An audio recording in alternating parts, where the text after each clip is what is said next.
2016 పెళ్ళయిందండి. అక్కడి నుంచి ఆ అబ్బాయి నన్ను భారీగా అంగీకరించలేదు. వాళ్ళ ఇంట్లో వాళ్ళకి గొడవల గురించి చెప్పాను.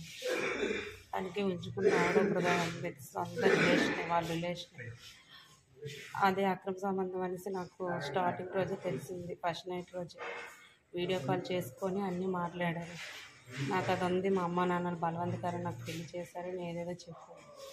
సరేలే అనేసి మా అమ్మకి గట్టి నేను ఏం చెప్పలేదు. అలా ఉన్నాను ఇంట్లో. వాళ్ళ ఇంట్లోనే ఉన్నానండి 6 నెలలు కూడా.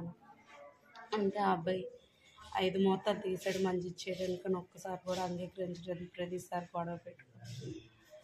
రాత్రి మాత్రం నేను ఉదయం నుంచి ఆ అబ్బాయి ఫోన్లో ఆర్గ్యుమెంట్ చేశాను.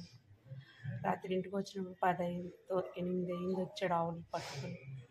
వచ్చినప్పుడు అతన్ని అది ఎవరికో వీడియో కాల్ చేస్తే నేను బట్టలు మార్చుకుంటుండగా ఈ అబ్బాయి దాన్ని చూపించాను. నేను ఫోన్ లాక్కొని వచ్చాను. ఫోన్ లాక్కొని వస్తే అది వెనక డోర్ నుంచి నేను లాక్ వేసాను తాళం. ఈ అబ్బాయి తాళం ఎప్పుడు తీసాడు నాకు తెలియదు. ఈ అబ్బాయి అయితే ఇంట్లోనే ఉన్నాడు. అదే వెనక డోర్ నుంచి వచ్చి చున్నీతో పేక గాజులు అన్నీ చున్నేసి అరిచాను కానీ ఎవరు రాలేదు మా ఇంట్లోకి.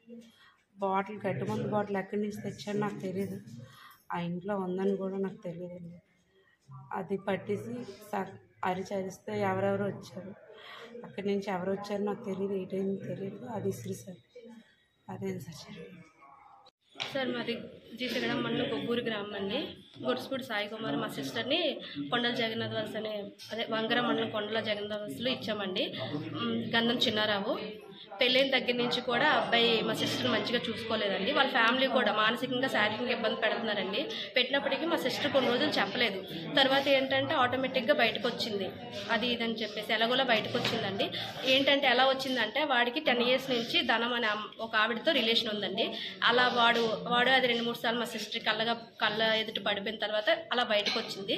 వచ్చిన తర్వాత అదే గొడవ జీసగడం పోలీస్ స్టేషన్లోని పెట్టడం జరిగింది.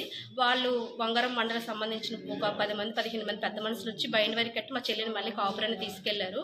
మాది పూసి అని చెప్పేసి తీసుకెళ్లారు. మధుసూదన్ గారు ఎస్ఐ గారు మాది పూచి అమ్మని చెప్పి పంపించారు. పంపించి 20 days అయ్యిందండి. నిన్న నైటు మా సిస్టరు స్నానం చేసి నైటీ వేసుకుంటుండగా వీడియో తీసి ఉంచుకుందని పెట్టాడంటండి. పెడితే ఈ అమ్మాయి అడిగేసరికి ఇవతల డోర్ వేసి అవతల నుంచి ఆ అమ్మాయి వచ్చేసిందంట. వచ్చేసి వీడు చున్నీ గొంతు చుట్టేశాడంట. ఈ చేతులు పట్టుకొని గాజులు పగలగొట్టేసి పాయిజన్ ఇద్దరు కలిసి పట్టేశారంటండి. అది ఇప్పుడు మేము మీకు హెల్ప్ కావడానికి కారణం ఏంటంటే ఇప్పుడు కూడా రాజకీయ పరంగా మేము తక్కువ మంది ఇక్కడ ఉన్నామండి. మాకంటే ఇక్కడ ఎవరు ఎక్కువ మంది లేరు. మమ్మల్ని ఏదో ఒకటి చేయడానికి అని చెప్పేసి ప్లాన్లో ఉన్నారండి.